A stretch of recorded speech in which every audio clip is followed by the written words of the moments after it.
Hello everyone, in this video we're going to go over the Book A, Unit 11, Vocabulary Words, numbers 1 through 20.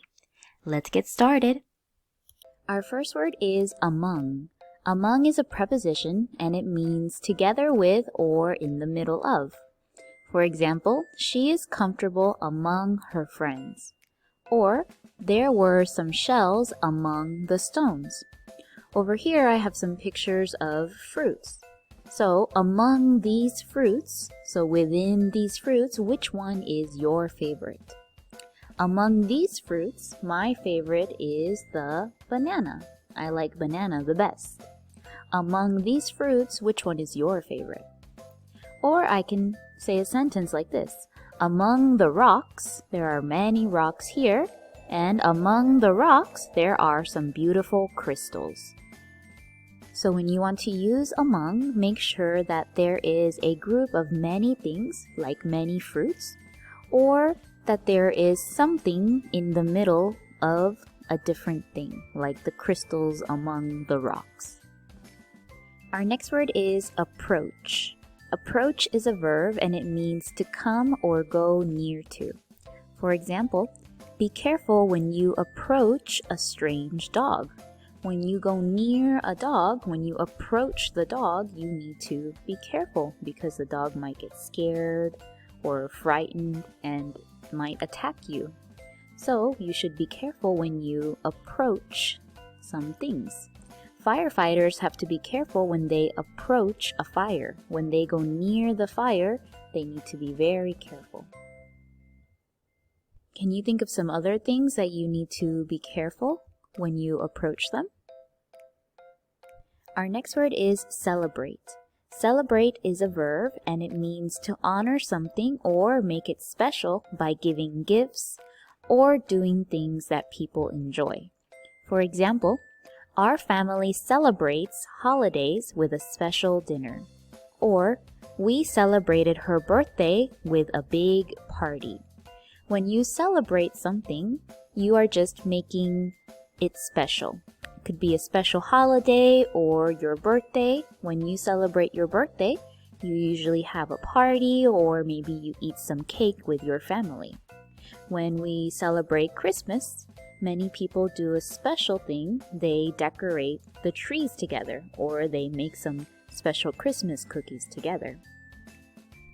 What are some other days that you celebrate and what special things do you do on that day to celebrate it? Our next word is chart. Chart is a noun and a chart gives you information about something. And the information is in a special form. It looks like this. This is what we call a chart. This one is called a pie chart because it looks like a pie, circular.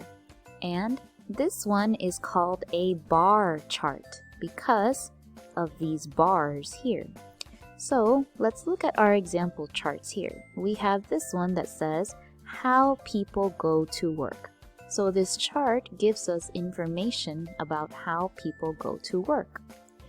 We have that 40% go by car, 20% by bus, 30% by bicycle, and 10% by train.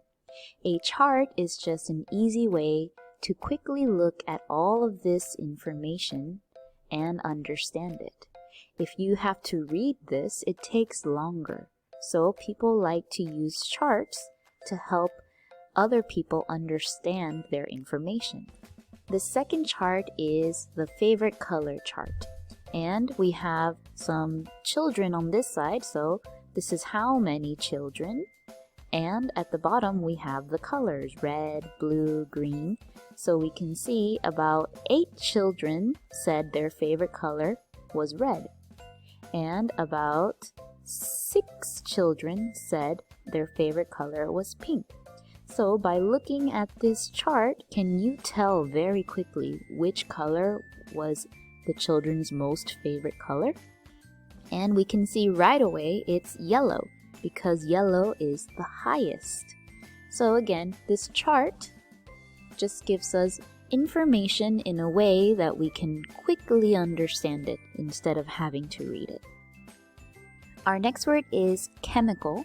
Chemical is a noun and it's something that scientists use to make new things. And actually, chemicals are all around us. Chemicals make up everything. Let's look at the example. The scientists mix the chemicals to create new medicine. So, as I said, chemicals are all around us. They make up everything. And in this sentence, it says the scientists mix the chemicals to create new medicine. And many scientists, that's their job. That's what they do. They mix two things together and they create something new that can help people. However, we also need to be careful because sometimes when you mix something together, something bad can happen, like this. So, mixing chemicals is very dangerous. That's why only people who study about it, like scientists, can do it. Our next word is comfort.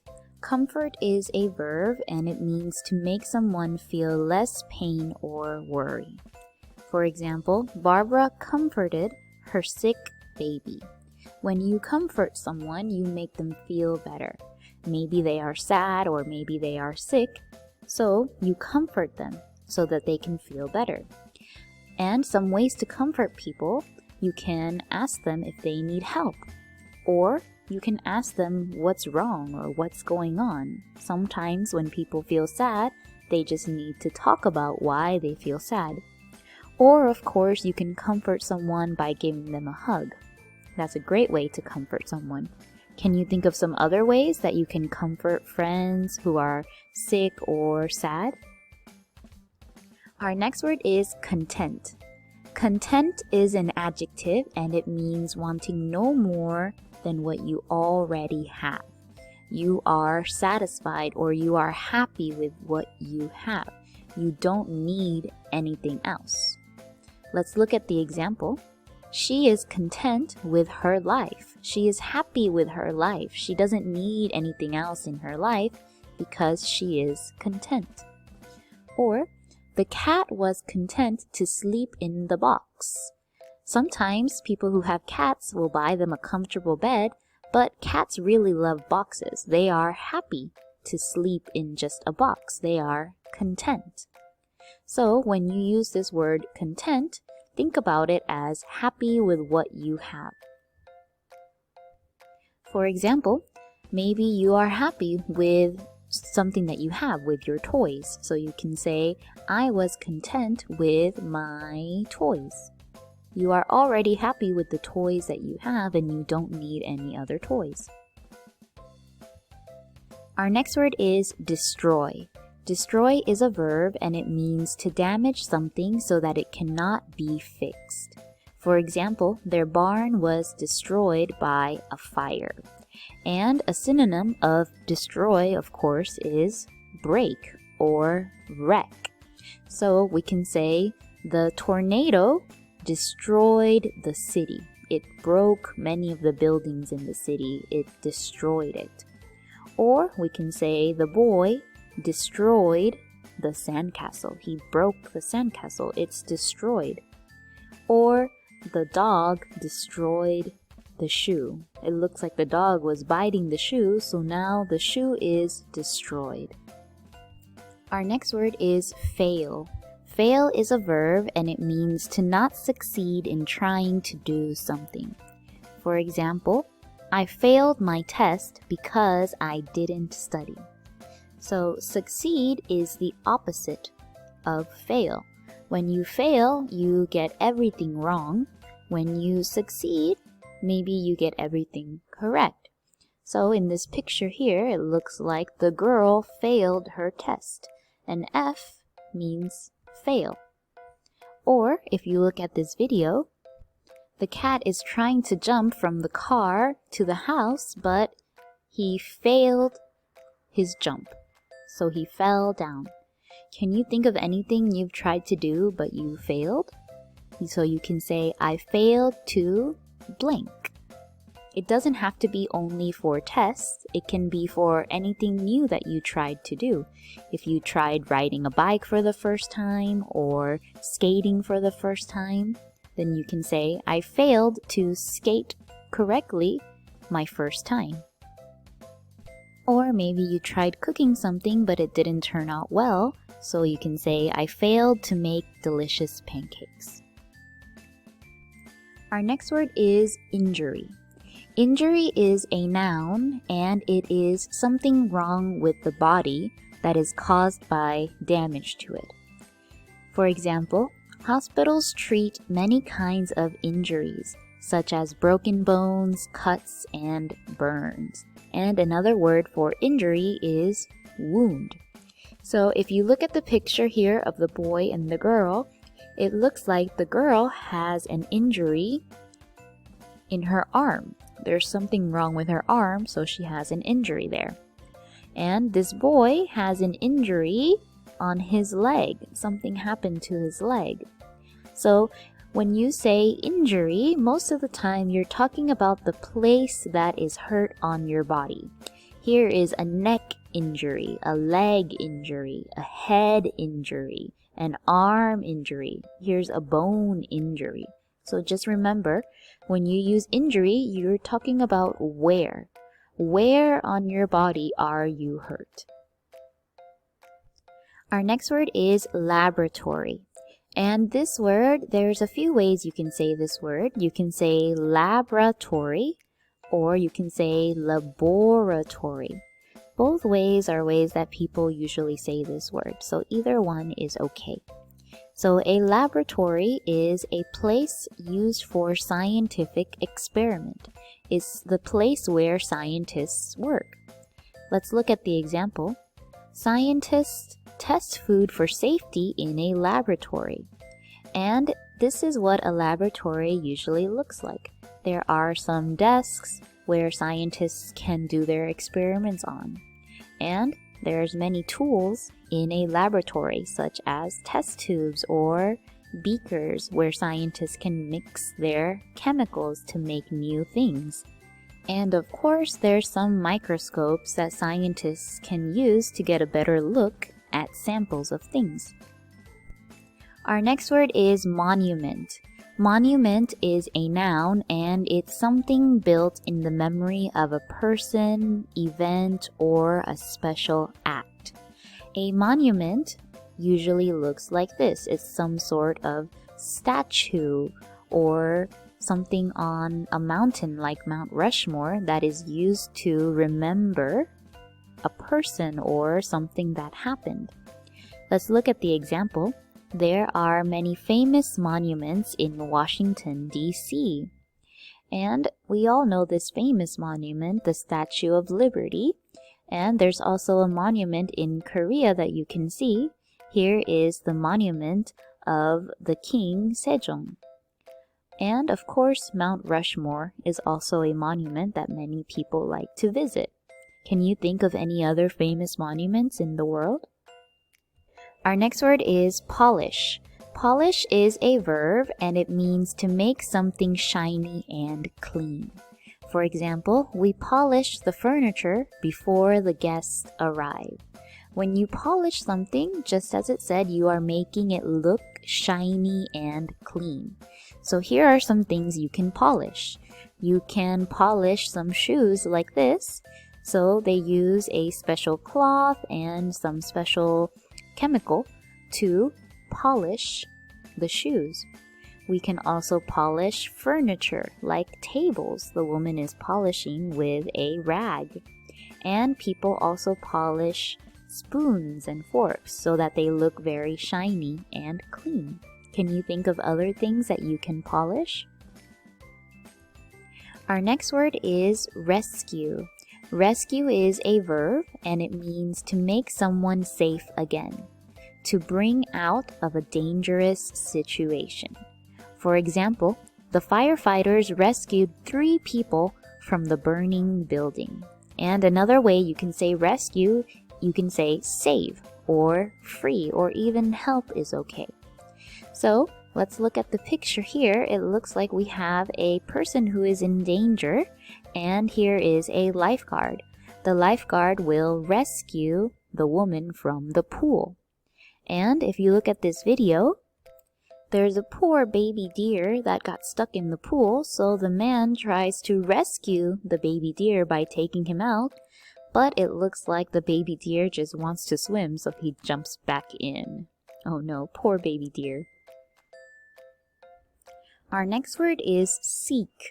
Seek is a verb, it's an action, and it means to try to find or to look for. For example, the dog was seeking the bone that he had left in the yard. And of course, instead of seek, we can say look for. When you are looking for something, you are seeking that thing. Of course, we all remember the game hide and seek, where one person is hiding and the other person is seeking. They are looking for something. Our next word is several. Several is an adjective and it means not many, but more than two. When you have several of something, there's not that many, but at least there are more than two. For example, they had walked several miles and were very tired. Or, several children are away from school today because they are sick. So remember, several means more than two, so at least more than two children are sick. And in this picture, I have several color pencils in my pencil case. There's more than two. Here's 1, 2, 3, 4, 5, 6, 7, 8. I have 8 color pencils in my pencil case. I also have several books in my backpack. You can see that there are at least more than 2 books in my backpack. Our next word is stroll. Stroll is a verb and it means to walk slowly. For example, we strolled along the beach. The important thing to remember about stroll is that you're walking slowly. And usually you're not walking to go anywhere. You're just walking because it's fun to walk. Maybe you can take a stroll with your family, or you can take a stroll in the park by yourself. Our next word is symbol. Symbol is a noun and it's an object or picture that represents something else. Represents means that it's talking about something else. So let's look at the example. The rose is a symbol of love. When people see a rose, they think about love. That means the rose is a symbol for love. It makes you think about something else when you see it. Or we can say a dragon is a symbol of power. When people see the image, the picture of a dragon, they think about something strong and powerful. So the dragon is a symbol of power. And we have some other symbols here. When you look at a pumpkin, people usually think about Halloween or fall. So the pumpkin is a symbol of Halloween or fall. And when people look at owls, people think that owls are very smart animals. So an owl has become a symbol of learning or education. Many schools use an owl to show that they are very smart. And when we look at a bird, people think about freedom. Maybe because birds can fly and they can go anywhere they want, so it feels very free. And the last one here, I have a skull. When people see this image, it is a symbol of death, that something died, or that something is very dangerous. So, can you think of any other pictures that are symbols of things? When you look at those pictures, does it make you think about something else? Our next word is tidy. Tidy is an adjective and it means neat and in order or clean.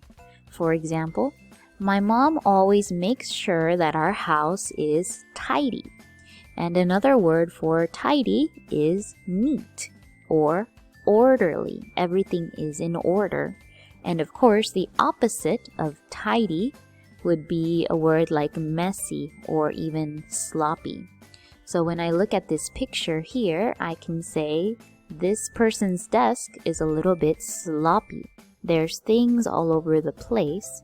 While this person's desk is not sloppy, it is tidy. It's very neat and orderly. Or my closet here is very sloppy, but here it is very tidy. It's very clean. And our last word is view. View is a noun and it means all that can be seen from a certain place. For example, there is a beautiful view from the top of the mountain. When you are in a place, everything that you can see is called the view. So if you look at the pictures here, this is a picture that is taken from the top of a mountain, and you can see the beautiful view of the city. This picture here is also taken from a high place, and you can see the view of the ocean back here. And here is a beautiful view of the sunset. So the view is everything that you can see from where you are. And here we are inside, but when you look out of the window, there is a beautiful view of the mountains. When people go on vacation and they rent a hotel, they usually want a place that has a beautiful view from their window. And another good word that you can use instead of view is scenery. You can say the scenery was beautiful from my window, or the scenery from the top of the mountain was beautiful. And that's all for this video. We went over the Unit 11 vocabulary numbers 1 through 20. Bye-bye!